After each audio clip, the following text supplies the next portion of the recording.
when I first started minimalism, there's always this like very strong focus, like everything has to be picture perfect. And as I've like grown out of my 20s, I think that like absolutism has really kind of dissolved from my personality, and I'm learning to be a lot more gentle with myself, a lot more free-flowing, and understanding that minimalism is just a value that I have. It is not my life, it is not the definition of who I am, and even though I've spent years making videos about the topic, we're much more multifaceted than just the amount of things that we have or what our house looks like. Hi, I'm Christine. I am from the Bay Area in California, and I'm currently a small business owner, specifically a bakery business that makes organic cookies.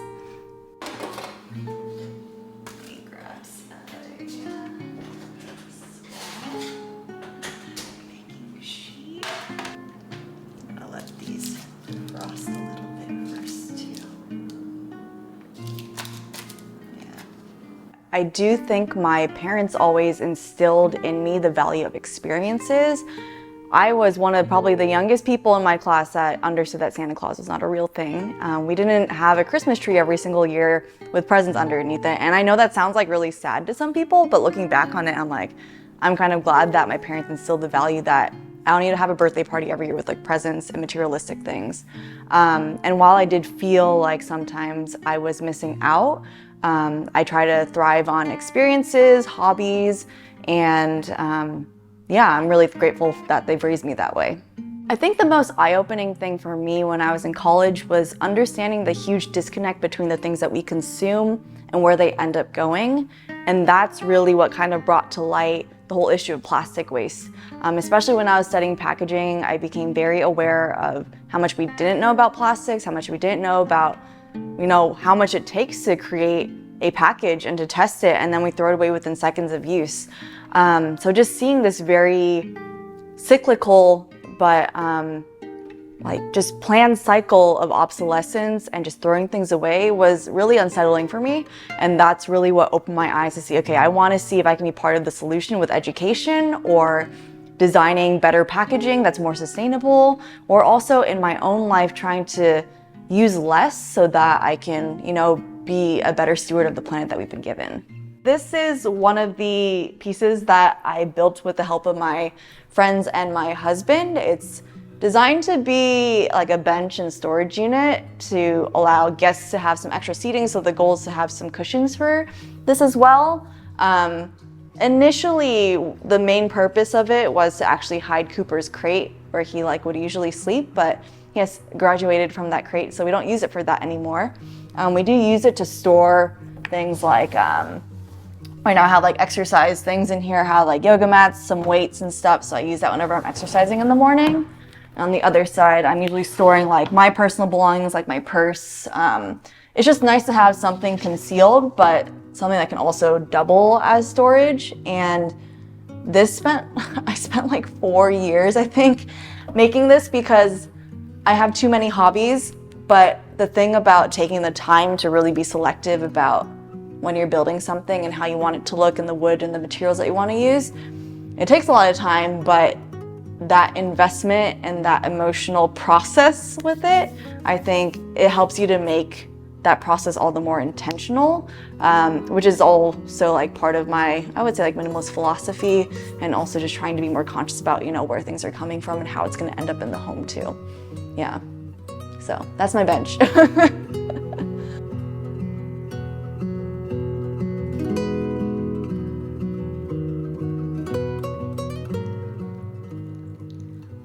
So it was the first summer that I actually lived by myself for an internship that I just spent a lot of my free time shopping. And at a certain point, I was like, this isn't really what I want to be doing with my excess income, excess time. It seems kind of fruitless and boring. After some time, it's nothing really satisfies you. And after a few weeks, I was like, I don't want to keep doing this anymore. And I decided to kind of find or do a little bit of soul searching and try to understand what it is that brings me true purpose. And I found the concept of a capsule wardrobe. And I thought clothing was definitely one of the purchases that I had the most of and was probably the most obsessed with, is just like trying to always find the right clothing to wear.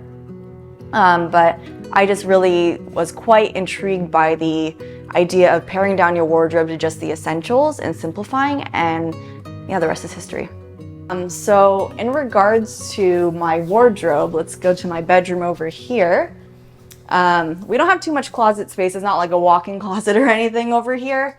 So this side is my husband's.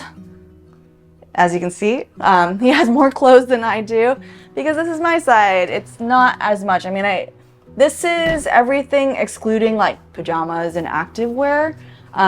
But luckily, because we live in California, we don't need to have a lot of layers. So there's really, yeah, I have just enough to like layer up, and it's totally fine to get around within this climate in the Bay Area.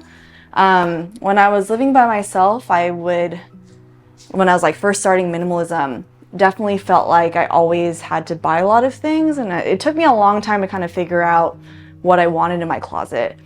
And I do have these urges a little bit here and there because I think naturally as a creative person, like clothing is how you express yourself. But when I quit my corporate job, I knew that my wardrobe was going to change. So I took that chance to kind of revamp it.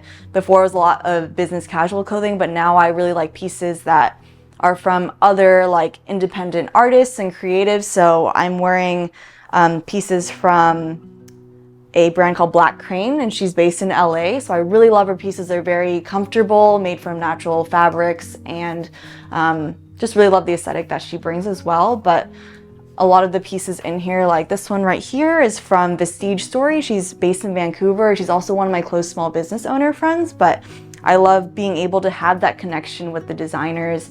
And I know that you're supporting someone that you can understand their process, which can be a little bit expensive sometimes, but I always try to invest in pieces that I know for sure are gonna last. And honestly, if I look at my entire wardrobe right here, the only things that are less than 2 years old, I would say, are the pieces that my friend Aileen gave me from Vestige. Everything else I've had since probably around 2019, 2018, just right around when I quit my corporate job. So yeah, I've been so busy. So I just need functional clothing that can help me get through the day, something that's simple, easy to match. So I have mostly neutrals, but have been getting a few more like earthy colors and greens as well too. Yeah. In regards to zero waste living, I started that lifestyle back in 2015.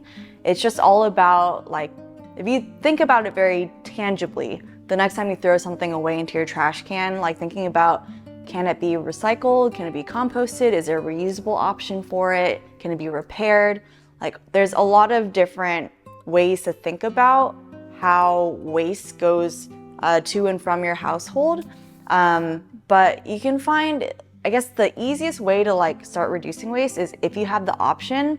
There are 2 ways to get a lot of low waste products, and it's to either support a low waste store that's like online. So there's like Earth Hero is one that comes to the top of my brain. But locally, I have a few different zero waste stores here, and you can just go there and just be inspired by, okay, maybe next time instead of getting a plastic toothbrush, I'll get a bamboo one, and that's compostable. So just like reducing plastic little by little and be cognizant of, where the waste is going. And I think that honestly, without zero waste, minimalism was a little bit, there were still some challenges I saw with it. Like, it wasn't complete, but I think with the values of low waste, they actually tied together very well. And it almost felt like they were meant to be together because it made my purchases all the more intentional when I thought about how something was made, what materials it was made of, and where it was going. And it's a lot of work, and it is a lot of privilege to be able to think about those things when you're purchasing them. But if I ever have the option to purchase something, I know how much time and energy it takes for me to find something. So it often like keeps me away from purchasing it in the first place, or it helps me to be more value-minded and sure of the fact that I'm buying something that I really want to support too. I get most of my stuff at refill stores, so that my zero waste store locally. So I've just reused a lot of jars. So this one is sunscreen, and then I have a day and night cream, and that is it. I have some bar soap as well that is used for the face, but honestly, I don't do too much. I think I'm trying to look at some of the things that I have in here.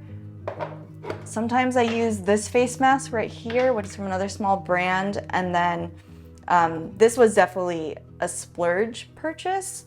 I combined it with this serum. So I use this sometimes in the evening to help my skin repair. So this one is the BCCC Facial Balancing Gel from Aesop. I have blush and mascara and lipstick. I do have eyeshadow. I don't use eyeliner anymore. I think just like mascara is and blush are fine though. I'm pretty like minimal with that. I think a lot of times as an individual, it does feel like the things that you're doing don't make that much of an impact, and it can be really discouraging when you're going against the flow of what society is already doing. The US culture loves convenience. Things just kind of served to you on a silver platter, things that come quickly without much of a thought, right? But I think if anything, even though it's challenging to go against the norm, it has been very freeing, like internally for me to know that my values are aligned with my actions.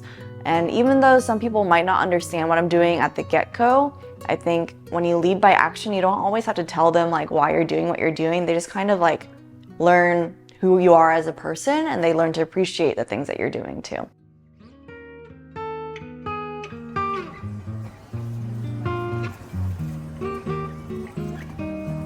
2020, like a lot of people, my husband and I were stuck at home, and we just had always had this itch to start a small business.